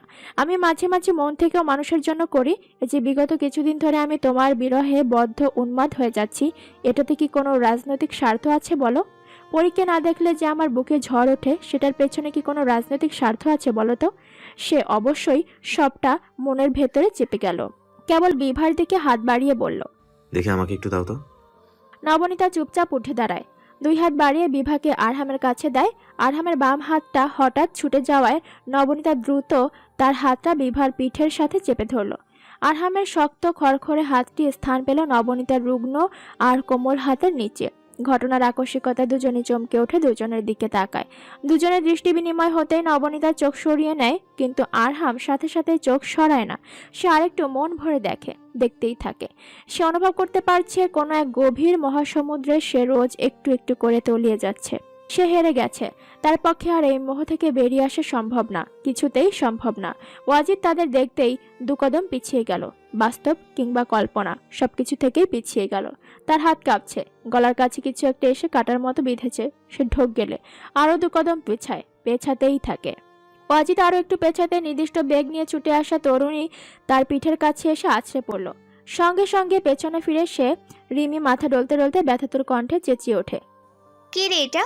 সিস্টেমে গন্ডগোল আছে নাকি? মানুষ সামনের দিকে হাঁটে, এমন হিন্দি সিরিয়ালের নায়িকাদের মতো পিছিয়ে হাঁটে কে ভাই? কথা শেষ করে সে বিরক্ত মুখে থাকা লোকটাকে দেখল। তাকে দেখতে তার চক্ষু চড়াক গাছ। সে আঁতকে উঠে বলল, ভাইয়া আপনি? ওয়াজিদ এক নজর তাকে দেখে কোনো জবাব না দিয়ে তাকে পাশ কাটিয়ে সামনে এগিয়ে যায়। রিমি নখ কামড়াতে কামড়াতে কিছুটা ভাবুক হয়ে বলল, বাপরে, রাগ হয়েছে নাকি? সেও তার পিছু পিছু ছুটলো, তার পাশাপাশি এসে বলল, সরি ভাইয়া, আবারও মিস্টেক হয়ে গেছে, নেভার মাইন্ড। ওয়াজিদ সে কথা কানে তুলে না, সে নির্বিকার হয়ে সামনে এগিয়ে যায়। রিমি আর কোনো উপায়ন্তর না দেখে আলতো করে তার এক হাত মুঠোয় নিয়ে অনুনয়ের স্বরে বলল, ভাইয়া সরি তো, এত রাগ হয়ে আছেন কেন? একটু কথা বলুন প্লিজ। ওয়াজিদ থামলো, রক্তিম চোখে কিছুক্ষণ তার হাতটা দেখলো, তারপর দেখলো রিমিকে। রিমি তার চোখ দেখে চুপসে গেল। এত ভয়ঙ্কর লাগছে কেন তাকে? ওয়াজিদ এক ঝাড়ায় তার হাত ছাড়িয়ে নেয়। সম্ভবত এই প্রথমবার সে অতিমাত্রায় কর্কশ ভাষায় তাকে ধমকে ওঠে। এক চড় দেবো পেছন পেছন আসলে, ফালতু মেয়ে একটা। সে থামে, কিছুক্ষণ টেনে টেনে শ্বাস ছাড়ে। রিমি পাথরের মতো দাঁড়িয়ে থাকে তাকে দেখে। ওয়াজিদ পুনরায় চেঁচিয়ে উঠে বললে, তোমাদের কি মনে হয় আমাকে? আমি joker? I have no strong feelings? Am I a joke to you guys? আমি কি কোনো খেলনা? আমার জীবনে কোনো আবেগ থাকতে পারে না কেন? সব সময় কেন ত্যাগটুকু আমাকেই করতে হবে? কারণ আমি ইন্ট্রোভার্ট। ও হ্যাঁ, আমাদের তো কোনো অনুভূতিই নেই। প্রকাশ করতে না পারলে সেটা আবার কিসের অনুভূতি, তাই না? রিমি মুখ হা করে তার কথা শুনল, আমতা আমতা করে বলল। ভাইয়া আপনি কি আমাকে বলছেন? ওয়াজিদ সে কথা জবাব দিল না। এক নাগারে আবল তাবল বলেই গেল কতক্ষণ। সে চাপা স্বভাবের মানুষ, তার পক্ষে আরহামের মতো এক্সপ্রেসিভ হওয়া সম্ভব নয়, কিন্তু তার অনুভূতি মিথ্যা না। সে সত্যি মেয়েটার জন্য টান অনুভব করে। আজকে কালকে না, সে প্রথম দিন থেকেই। আরহামের পার্টি অফিসে তাকে দেখার পর থেকে তার চোখ জোড়া শুধুই তাকে খুঁজত। মেয়েটি অনন্যা, এটা সে প্রথম দিনে বুঝেছে। তার চলন, তার বচন, তার মূল্যবোধ সবকিছু ওয়াজিদকে মুগ্ধ করে। এই মেয়েটিকে ওয়াজিদ পছন্দ করে। পছন্দ করার কোনো স্কেল নেই। যদি থাকতো তাহলে সে প্রমাণ করতে পারত আরহামের চেয়ে বেশি সেই তাকে ভালোবেসেছে। সে শেষ একবার রিমির দিকে দেখে তাকে তর্জনী তোলে। শাসায়, খবরদার, এর পরের বার থেকে দূরে দূরে থাকবে আমার। কথা শেষ করে সে হনহনিয়ে সামনে এগিয়ে গেল। রিমি কতক্ষণ হতভম্ব হয়ে সেখানে দাঁড়িয়ে থাকে। অদ্ভুত বিষয়, লোকটি কি তাকে এসব বলল? কিন্তু তাকে কেন এসব বলবে সে তার কি লাগে? সে ঘাড় ঘুরিয়ে তাকে দেখতে খ্যাপাটে স্বরে বলল, এর আসলেই সিস্টেমে সমস্যা। ঝড়ে মাথায় অ্যান্টেনা নড়ে গেছে নিশ্চিত। সে আর সেসব নিয়ে ভাবে না। দ্রুত কদম এগিয়ে যায় নবনীতার মেসেজ করা ওয়ার্ডের দিকে। যাওয়ার পথে আরহাম তার পেছনে গুটি কয়েক লোককে দেখতে পায় সে। আরহাম তাকে দেখা মাত্রই সে সালাম দেয়। আসসালামু আলাইকুম ভাইয়া। আরহাম সালামের জবাব দিল, জানতে চাইল, বান্ধবীর সাথে দেখা করতে এসেছো? জি ভাইয়া।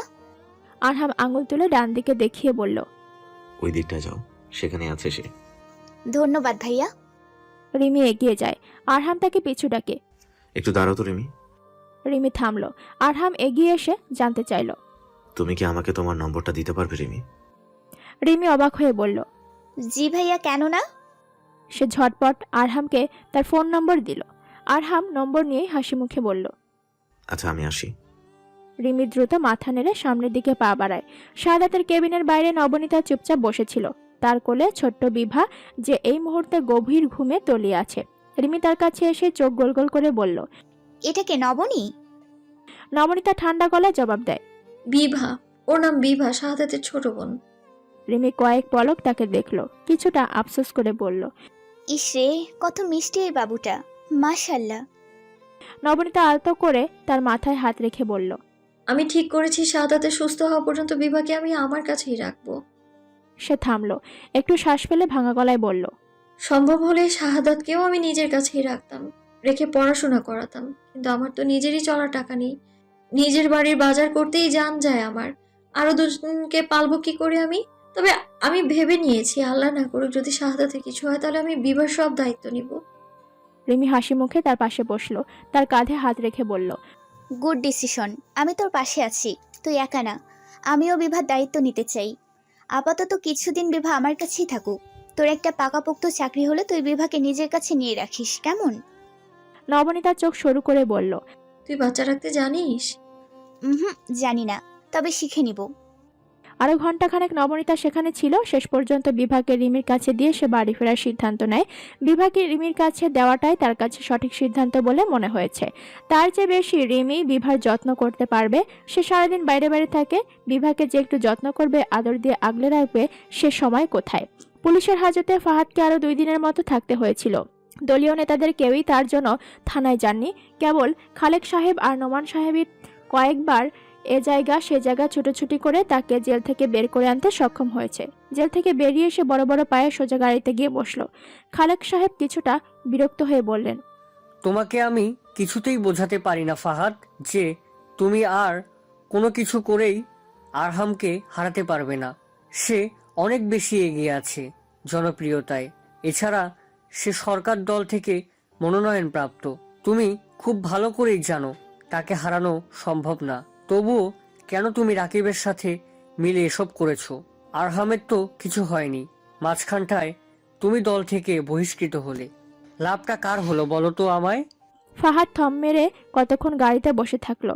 ড্রাইভিং সিটের পাশের সিটে নোমান সাহেব বসেছিলেন। তিনি ঘাড় ঘুরিয়ে ফাহাদকে দেখে বললেন, সবকিছুতে এত হটকারিতা করলে হয় ফাহাদ? ফাহাদ রাগে ফুঁসতে ফুঁসতে বলল, তো কি করা দরকার ছিল আমার ছোট চাচ্চু? আরহামের বিজয়ে তালি বাজাবো আমি? আমার কি চুপ করে বসে বসে সব দেখা উচিত ছিল? নোমান সাহেব মুখ দিয়ে বিরক্তিসূচক শব্দ করে বললেন, সেটা করবে কেন? কিন্তু তুমি আর আরহাম তো একই দলের হয়ে রাজনীতি করছো, তোমার আর একটু সাবধান থাকা উচিত ছিল। আরহামের বিরোধিতা করতে গিয়ে তুমি নিজের দলের সাথে বিরোধিতা করে ফেলেছো। আর তাছাড়া কেন বারবার ভুলে যাও সে আজিজ হোসেনের ছেলে? তার জনপ্রিয়তা এমনিতেই বেশি হবে। ফাহাদ তেতে উঠে বলল, কেন? তার বাবা রাজনীতিতে নাম করেছে বলে তারও নাম হয়ে গেছে? সে কি করেছে? ওই এক বাপের নাম ভাঙিয়ে খাচ্ছে। শেখ আজিজের ছেলে। কান পচে গেছে এই কথা শুনতে শুনতে। পচে গেলেও কিছু করার নেই। আজিজ হোসেন 15 বছর যাবৎ এমপি ছিলেন, বিরোধী দল ক্ষমতা থাকা অবস্থায় তিনি এমপি ছিলেন। He is that stardom, you cannot deny that. Stardom my foot. গজরাতে উত্তর দেয় ফাহাদ। তারপরই তার মুখটা 2 হাত দিয়ে চেপে ধরে। তার ভেতরে ক্রোধের আগুন জ্বলছে। ওই নবনীতার জন্য তার এই দশা হয়েছে। আরহামকে দোষ দিয়ে লাভ কি? দোষ তো ওই মেয়ের। সে যদি এমন ছুটে না আসতো তবে ফাহাদ ঠিকই পালিয়ে আসতে পারত, কোনোভাবেই ধরা খেত না। ফাহাদ কাঁপতে কাঁপতে দাঁতে দাঁত পিষে গালি দেয়। মাগি একটা। তাকে দল থেকে বহিষ্কার করা হয়েছে, তার হাতে আর কোনো ক্ষমতা নেই, কিন্তু নবনীতাকে জব্দ করার মতন ক্ষমতা তার অবশ্যই আছে। ওই ফকিনি 2 টাকার মেয়েকে সে চাইলেই জব্দ করতে পারবে, আর সে জব্দ করবেই। পরের 2 দিন নবনীতার গিয়েছে কোনো রকম, না ভালো না খুব মন্দ। আরহাম তার কথা রেখেছে। অবস্থা বুঝে শাহাদাতকে স্কয়ার ট্রান্সফার করা হয়েছে। তার সেখানে সুচিকিৎসার ব্যবস্থা করা হয়েছে। তার চিকিৎসার যাবতীয় খরচ সব শাহরিয়ার আরহামের নামে লেখা হবে। নবনীতা দিনে একবার সেখানে গিয়ে তার খোঁজ নেয়। ডাক্তার বলেছেন শাহাদাত বাঁচবে, হয়তো পুরোপুরি সুস্থ হতে একটু সময় লাগবে, কিন্তু সে বাঁচবে। নবনীতাও আশায় বুক বাঁধে, অপেক্ষা করে 11 বছরের ছোট্ট ছেলেটির সুস্থ হওয়ার। সে সুস্থ হবে, নবনীতার কথাকে সত্য প্রমাণ করে সে জীবনে অনেক বড় হবে। রিমি বিভাকে ভীষণ যত্নে রাখছে। সেদিনই নাকি সে 4000 টাকার বেবি ফুড কিনেছে। নবনীতার মনে হয় বিভা তার কাছেই আপাতত ভালো থাকবে। নবনীতা আগে চাকরি পাক, তারপর বিভাকে তার কাছে নিয়ে আসবে। কোনো এক বিকেলে বাড়ি ফিরতে সে দেখতে পেল চিত্রা আর শুভ্রা অসহায় মুখে বাড়ির দরজায় দাঁড়িয়ে আছে। সে দ্রুত এগিয়ে এসে জানতে চায়, কি হয়েছে? এমন মন খারাপ করে আছিস কেন তোরা? শুভ্রা তার মুখখানা অমাবস্যা রজনীর মতো কালো করে বলল, বাড়ির মালিক ফোরকান চাচা বলেছেন কালকের মধ্যে আমাদের বাড়ি ছেড়ে দিতে হবে। কি বাড়ি ছেড়ে দিতে হবে মানে? এক প্রকার চেঁচিয়ে ওঠে নবনীতা।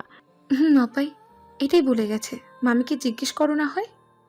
নবনীতা হন্তদন্ত হয়ে বাড়ির ভেতরে যায়। মিসেস রোকেয়া তখন তার ব্যাগ গোছানোতে ব্যস্ত। নবনীতা আশ্চর্য হয়ে বলে, এইসব কি মামি? এসব কেন গোছাচ্ছ? মিসেস রোকেয়া তিরিক্ষি মেজাজে বলে, নয়তো কি করব? তুমি কি আর আমাদের ভালোভাবে বাঁচতে দিবে? কি দরকার ছিল তোমার ওই ফারাজকে চর থাপ্পড় মারার? তুমি তার সাথে পারবে কিছুতে? তার টাকা পয়সা ক্ষমতা কোনোটা তোমার চেয়ে কম আছে? তুমি যাও, আরো বেশি লাগো নেতাদের সাথে। তোমার ওই আচরণের কারণে আজ ফাহাদের দলের লোকেরা এসে ফরহান সাহেবকে ধমকে গেছে, বলেছে কালকেই বাড়ি ছাড়তে। নবনীতা আশ্চর্য হয়ে বলল, এগুলো কেমন কথা? দেশে কি আইন কানুন কিছু নেই? সে কেন আমাদের উচ্ছেদ করবে? কি করেছি আমরা? মগের মুলুক নাকি? তার মন চাইলেই সে আমাদের বাড়ি ছাড়া করবে। আমি কেস করবো তার নামে। মিসেস রোকেয়া তার কথা শুনে 2 হাত জোর করে কপালে ঠেকিয়ে বললেন,